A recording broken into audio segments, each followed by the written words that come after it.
Hey guys. Hey everybody, welcome to our chicken coop.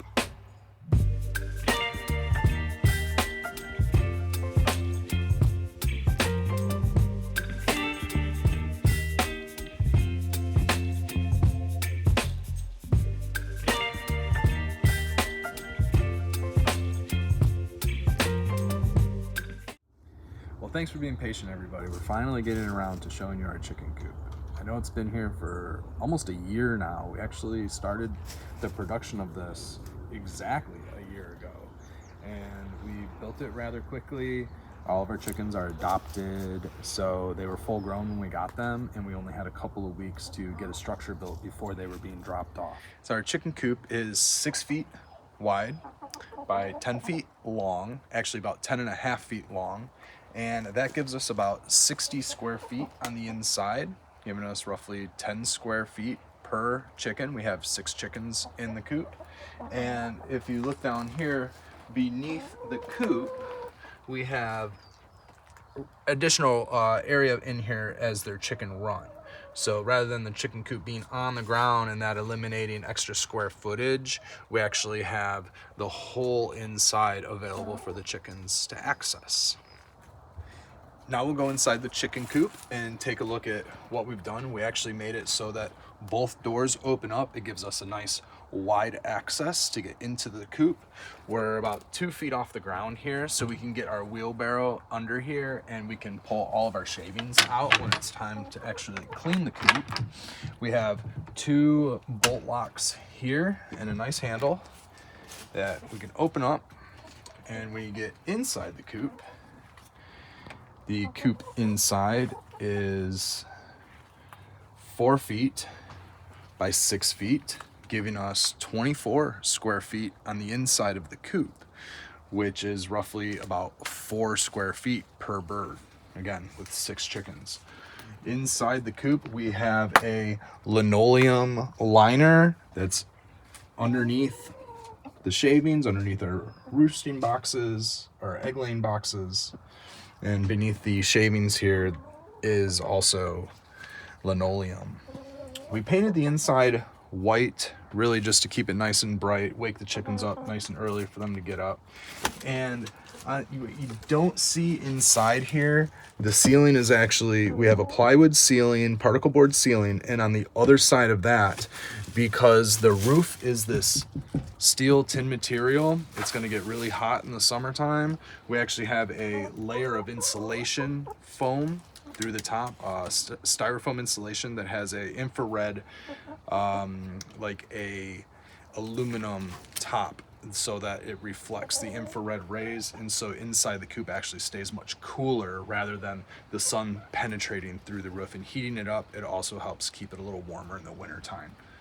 Now for ventilation in the coop, this area right here stays open all winter long and ventilated so that all of the moisture can kind of come up and out. And it's also 1/2-inch hardware cloth so that nothing can get in. And on the inside, you notice that this wall is open to the coop, again with hardware cloth. This is going to get closed off before when we winterize the coop. So the only access will be the little door that they have to get in and out, which we will power by solar and sunlight. Well, the coop has been built for about a year now. We've only changed the wood shavings once. Kind of in the beginning to early summertime, we had deep bedding. It was getting a little high. It was about up to here, and we cleaned it all out, and we're composting all of our wood shavings, all of our bedding in these compost areas, keeping the chickens out of it as best we can. You can see her down there trying to get into it, but the lattice seems to help. They tend to knock it out every now and then, but the idea is to create what's known and coined by, I believe, Joel Salatin as the carbonaceous diaper. So we have a deep litter mulch, and all of the poop and all the pee, which is actually all together, gets dropped and kind of filtered into this carbonaceous mass, carbon mass. It helps it break down. It helps it actually not stink. it doesn't stink in here. It smells just like the litter. So every couple days we just throw a couple handfuls of litter, usually on top of the piles where they're pooping, typically underneath the roost. Or if you know, we're a little low on shavings, we'll just rake it around and the poop will just fall to the bottom. Twice a year we will pull the shavings out and compost them appropriately. We will not take these shavings and put them directly into our garden beds. We want to make sure that all chicken squat, scratch, everything that they provide us is well composted before we use it in our vegetable gardens, as to not promote any bad bacteria such as E. coli or anything like that. The roosting bars are actually banisters that we were able to find kind of on clearance, some scrap wood material there. And the idea behind that is that they're not flat and they're also not round. So we're hoping to prevent any issues with the chicken's feet being on either a flat or a round specific surface. The banisters kind of have, you know, a nice curve to them. And they're also 18 inches up, and they're the same level as to not promote any sort of pecking order dominance issues or anything like that while inside the coop. Funny enough, all the chickens seem to roost on the same roosting bar anyways, but we do have two just for their comfort. We also have two egg boxes, which are simply milk crates with both sides cut out. We have a ceramic egg. See, we have a ceramic egg to promote laying in these boxes, and the boxes can get cleaned out, pulled out. If we have a broody hen, we're able to pull her out with the box, and we'll go around to egg access. Over here, we have the access points for the eggs, so we can open up these doors here and access our eggs.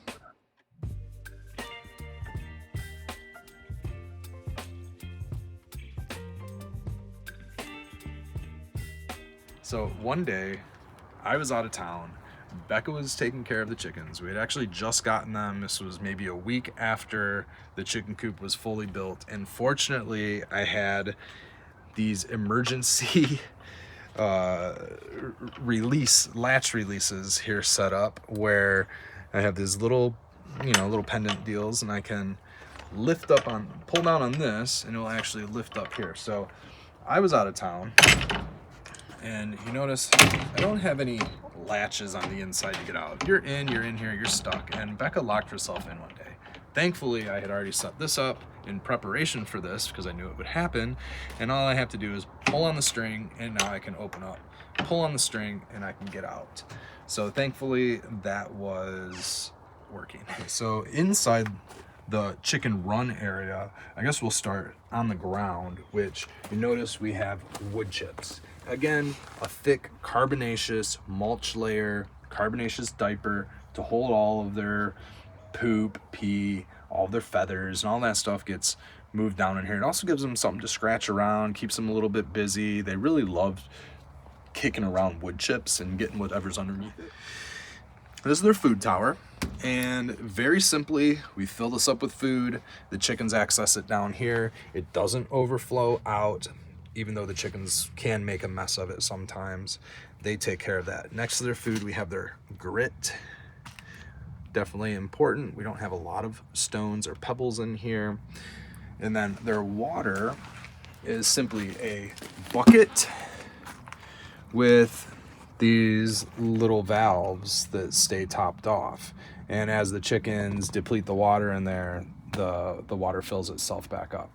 Eventually, we do plan on hooking up a gutter and running a water line down here so that the chickens can just drink rainwater for the most part. But for right now, we do have to top off this 5-gallon bucket every few days. The food tower will also last about 3 or 4 days as well. Now, we are in fall, and it will soon be winter. The temperature is getting cold, and we're going to have to winterize. So we will put plastic around the perimeter of this. We'll leave this top open to allow airflow. We also keep the top open here where the coop is to allow airflow to get inside the coop here. We will cover this with a piece of plywood that we have. And when we cover that with the plywood, this all stays all the way around at the chicken level. There's no drafts coming in. All of the ventilation from the chickens creating moisture or anything is going to come up and out of the chicken coop. And they stay dry with just the ventilation that's here and on the front of the chicken coop. We also have an electrical line that comes into the run area, and the electric line feeds our automatic door, and the automatic door opens and closes with the sun. So there's a solar sensor on there that senses the sunlight as it's coming up. The door will open. The chickens will know it's daytime. They can come out freely, hang out inside the run until we get out and let them out of the run. Now at nighttime, they go to bed before the door closes, and they're well. So we can actually let them do their thing out here. The chickens need water in the wintertime. In the morning, it might be frozen. So if we don't come out here in time, what we have set up is an electric water bowl that we have that plugs into this. It's not set up at the moment. We'll catch you up on that this winter, but typically that sits here. We also have everything elevated off the ground just a little bit because when the chickens are in here scratching and kicking around, they tend to make a mess. We'll find their water bowl completely filled with wood shavings, scratch, and everything like that. Even when it's not frozen, we might still have to dump it out. So just to conserve some water and things like that, we have everything lifted up. It's also head height so that they don't have to dig down too far. Something else we did to help shade the area over here, since we are facing south, we added this sunflower wall kind of going the whole front side here. So as the sun's high above and setting in the mid-afternoon, this area over here becomes nice and cool for everybody.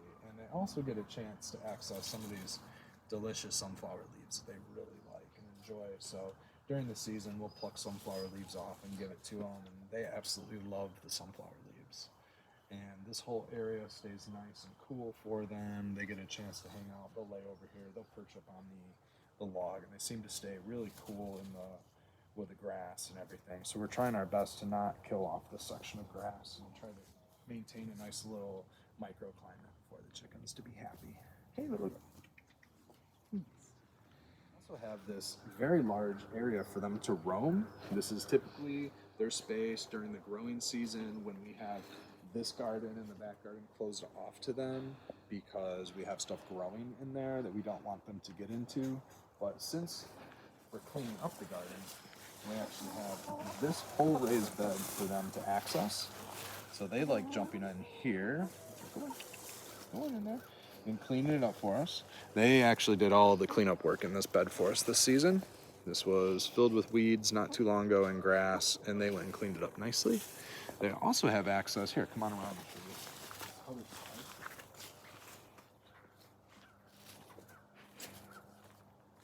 They also have access to this garden back here through a little hole in the fence right here that we've provided for them. They can get into this area. Again, it's closed off most of the summer while we're growing food in this area. We don't want them getting in there and messing around with or contaminating any of our food with. So this is their main running area right here. As far as the dimensions go, it's roughly 25 feet by about 25, 30 feet in size. But again, they also get on the other side of their coop over here, a nice little run back there, and they get these two big beds most of the year. All winter long, they're going to have access to all of this space. This whole garden back here, which is another probably 25 by 30 foot garden. So they get both of these sections all winter long, and we don't cut them off with that until spring, summertime. So they do all the fertilizing, all the cleanup. You can see they don't do a good job of cleaning up mint, but the mint does a great job of keeping some protection for other little critters for them to eat down there. You can see they really like digging in around the mint. Also, all this grass, they mow the grass. We don't mow the grass back here. But this grass has survived for a year. I mean, they've actually maintained a little patch of lawn for us, so it's kind of nice. They get a little bit of free free grass clippings that we don't have to provide for them. They get to take care of. We've been throwing all of our food scraps in this area. We'll typically add it to the compost over here. They'll take care of